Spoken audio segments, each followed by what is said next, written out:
Jonathan, for the Cycle Frontier, the emphasis for the team was developing a story that can change on a whim.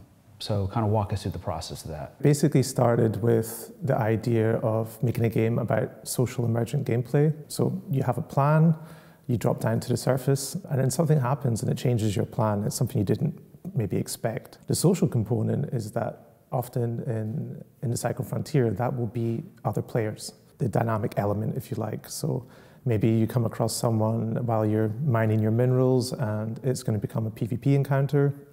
Maybe you're trying to take down a boss and somebody helps you. And other times it might just be you're doing your thing, you see someone far away and you want to just kind of scope them out and see what happens. The core of the idea is that you have a lot of replayability because of this, because each match is just radically different. We kind of believe that the best stories are the stories that other players impact. And those dynamics create more drama too, would you say?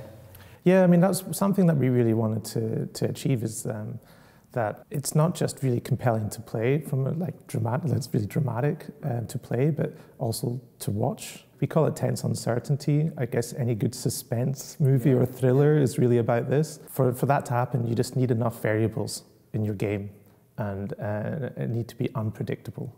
And it needs to be a certain amount of predictability so you can make a plan, but then, you know, it needs to be able to go awry. I don't want to go back too far in the past, but I do want to bring up, because the experience for Spec Ops, the line, just people love that game. Does YAGER have any plans to return to that kind of narrative format? You know, never say never. Yeah. There's a lot of us a lot of YAGERians that really love that game. It was critically acclaimed for a reason. I think taking that emotional journey you get in movies like Apocalypse Now and turning that into a game, not knowing if you're maybe the bad guy at the end. And, yeah, there's a very gray line there. Yeah, and it's kind of also, it's got such a strong message behind it about, you know, the horrors of war and what it does to people. You know, working on games with that type of message, that's special. You don't always get to do that. How has the gaming landscape changed, and how has that landscape kind of given you inspiration on what you guys are doing now? I guess it's changed in a lot of ways, right? So in a really high level way, we see a lot of consolidation in the industry right now, and a driver behind that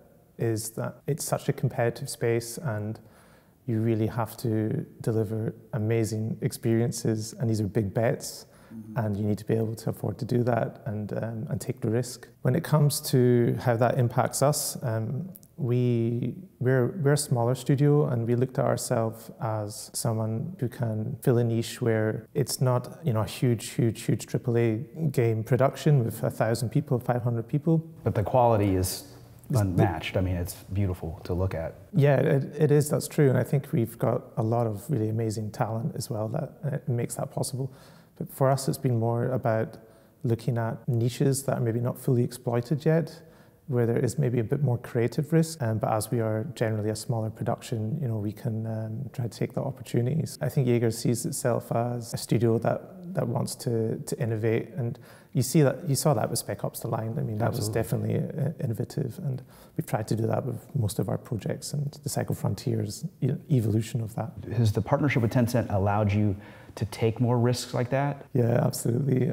It's also helped us to take the right amount of risk, because you can take too much creative risk and you can have too many ideas. It does come down to having a couple of core ideas, maybe a USP, but it's also a lot about execution. And if you have too many ideas floating around, you're not going to be able to execute them to a high level. We've gone through those type of growing pains on the previous version of the cycle, and Tencent helped us quite a lot with trying to get the right amount of creative risk. So do you feel like you've been able to keep your independence that YAGER is known for? I think that's also what Tencent are quite known as. Yeah, they are. And who can connect us with other studios going through similar issues or already solved the same issues. That's been pivotal in some big challenges we've had. Like everyone that does a multiplayer shooter, big challenge is anti-cheat. Got a lot of really amazing feedback from the anti-cheat team in Tencent. That's helped us immensely. So YAGER has experimented with a variety of different genres. What would you say right now is at the core of the YAGER experience? It's always been about shooting, but now